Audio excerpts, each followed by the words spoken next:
Still make eye contact. Still make eye contact. Ignore the situation. What was the cradle of civilization? Mesopotamia, the land between two rivers.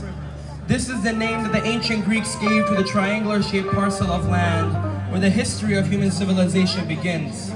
We know it as Bednahran.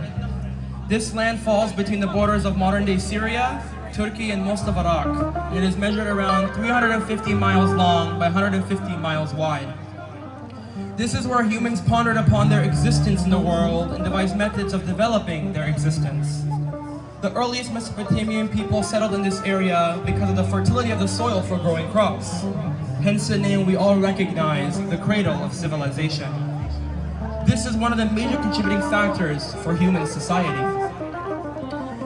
The beginnings of civilization, as we know, are found in the southern part of the Tigris-Euphrates River valleys.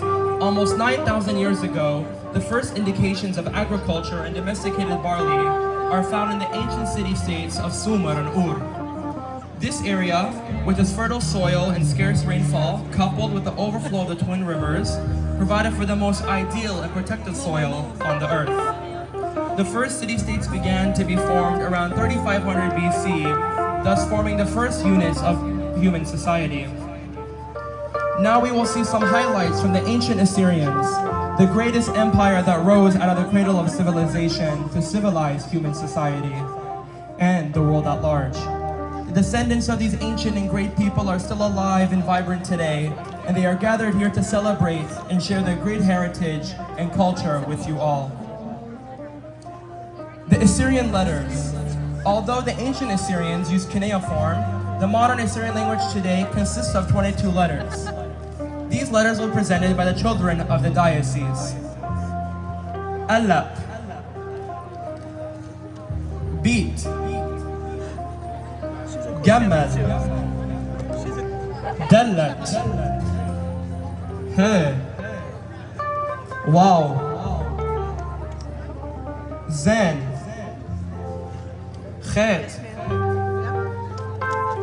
Tet,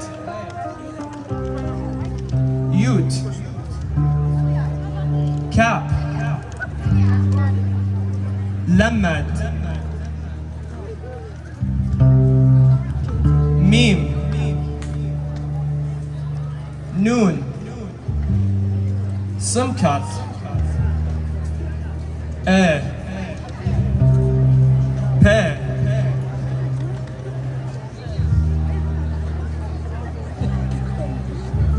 Sade,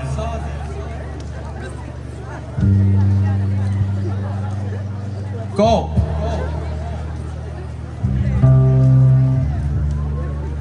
Resh, Sheen, and Tau.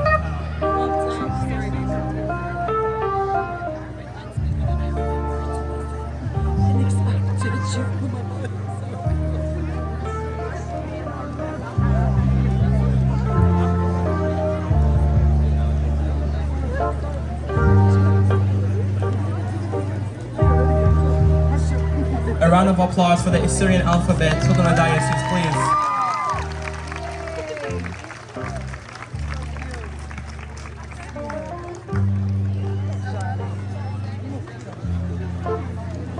Steven. Sorry.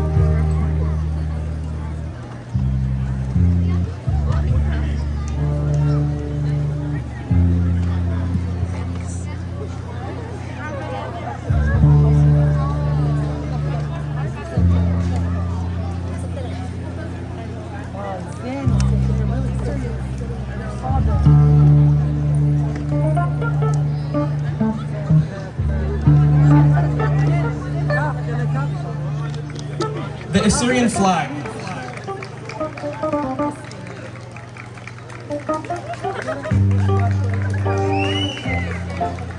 Since being designed in 1971, the Assyrian flag has become widely used to represent the Assyrian nation in the homeland and in diaspora.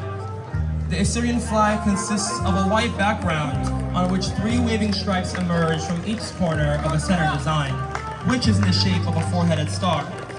In the center of the flag, the star encompasses a golden circle representing Shamash, the Assyrian sun god, who was believed to give life to all things on earth. The 4 points of the star symbolize the land, and their sky blue color represents happiness and tranquility. Now let's welcome Miss Lauren Piro wearing a gown depicting the Assyrian flag.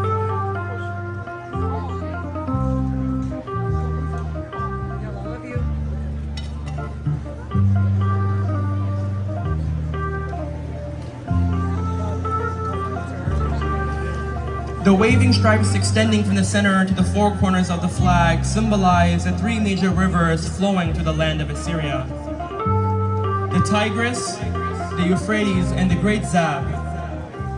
At top, we see the mighty Euphrates noted in a dark blue color representing abundance. In the center, the Great Zab is in white, portraying peace. And in the bottom, we see the mighty Tigris, whose blood-red hue represents Assyrian national pride, courage, and glory.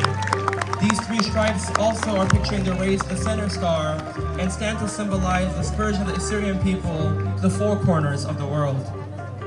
The manner in which these stripes emerge from the star also symbolically portray the eventual return of the Assyrians to their ancestral homeland, which is represented by the center of the star. To the Assyrians, the flag represents the current struggle that our people are enduring in their Christian faith and national identity. As Assyrians, we were the first people to accept Christianity. Thus, it is only fitting that the Assyrian Church of the East, who has maintained and protected the Assyrian language, culture, and identity, sponsors such an event.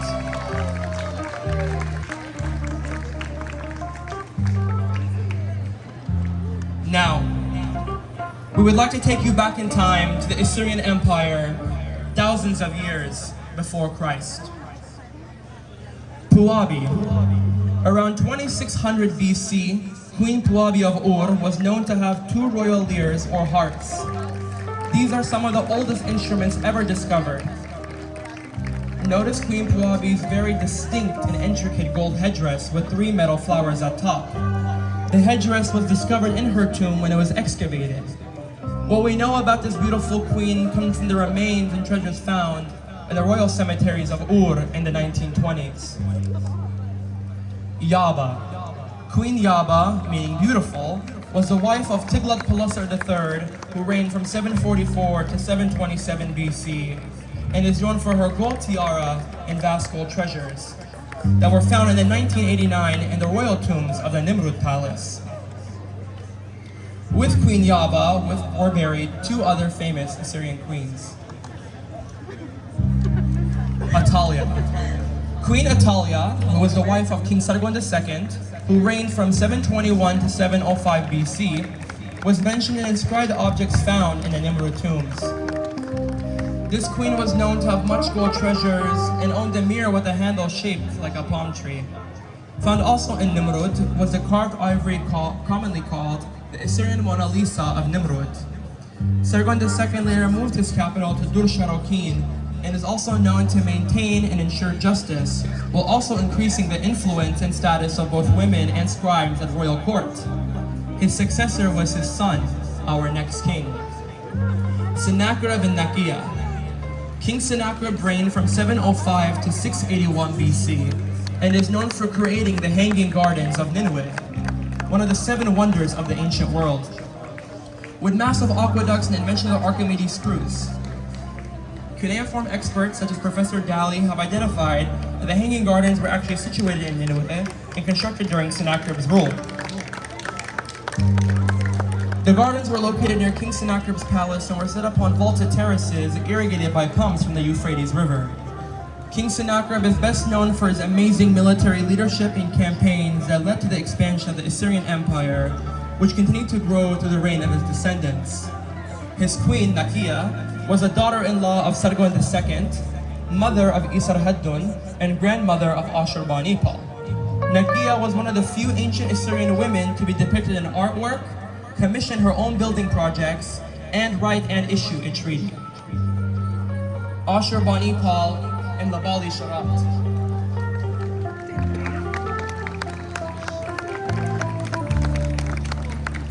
Ashurbanipal inherited the world's largest empire, which stretched from the shores of the eastern Mediterranean to the mountains of western Iran.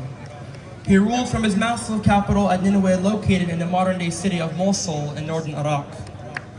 This strong and educated ruler of Assyria was known for the Ashurbanipal Library of cuneiform writings, one of the first libraries of the known world, with more than 100,000 cuneiform texts. Guided by his love for scholarship and knowledge, he defined the course of the Assyrian Empire.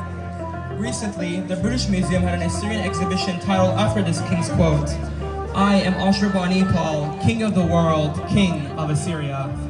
Ashurbanipal is also known as a heroic warrior king and for many lion hunt reliefs. His queen, Labali Sharat, also shared the king's scholarly and literary interests. Both monarchs are depicted in the relief called the Banquet of Ashurbanipal, or Garden Scene, which is originally found in the Ashurbanipal Palace in Nineveh and now back at the British Museum after being displayed on loan at the Getty Museum. Our last Assyrian queen was a breathtaking beauty. She epitomized elegance and royalty. She possessed the undeniable essence that would lead to legends being told about her throughout the world for centuries to come. Much of what is known about this queen belongs to the world of lore and legend. However, history states that she was a real figure and the Assyrian wife of Shamshi-Adad V. Her existence is verified by the inscriptions on the monument after her name. Yet when a powerful Assyrian king died and Prince heir Adad-nirari III was still too young to rule, this beautiful and elegant queen had to transform herself to maintain the great Assyrian kingdom. After her husband's death, she reigned from 811 BC to 806 BC. She would have thus been in control of the vast Assyrian Empire at the time, which is more amazing is that she was the first female monarch that the world has known, almost 800 years prior to the reign of Cleopatra. This queen achieved remarkable fame and power in her lifetime and beyond. According to contemporary records, she had considerable influence at the Assyrian court. This would explain how she was able to maintain the throne after her husband's death. It was not common for women to possess positions of authority in the Assyrian Empire, and to have a woman ruler would have been unthinkable unless that person had enough power to take and hold it. Many depictions of the Assyrian ruler are of her riding into battle. These portrayals stem from her successful campaign she waged against her enemies, and the novelty of a woman ruling such a great empire. Not only did this queen become the new ruler of the Assyrian Empire, but she also became a fierce warrior and led her powerful military in these campaigns.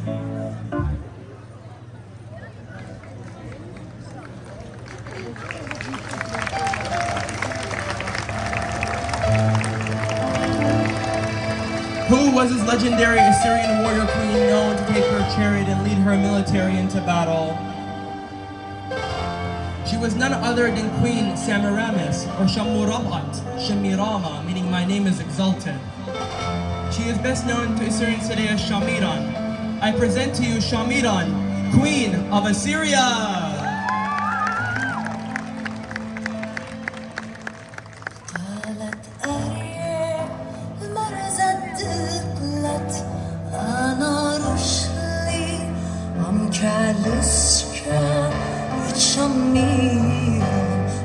Tell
of applause for our Assyrian Empire parade, please.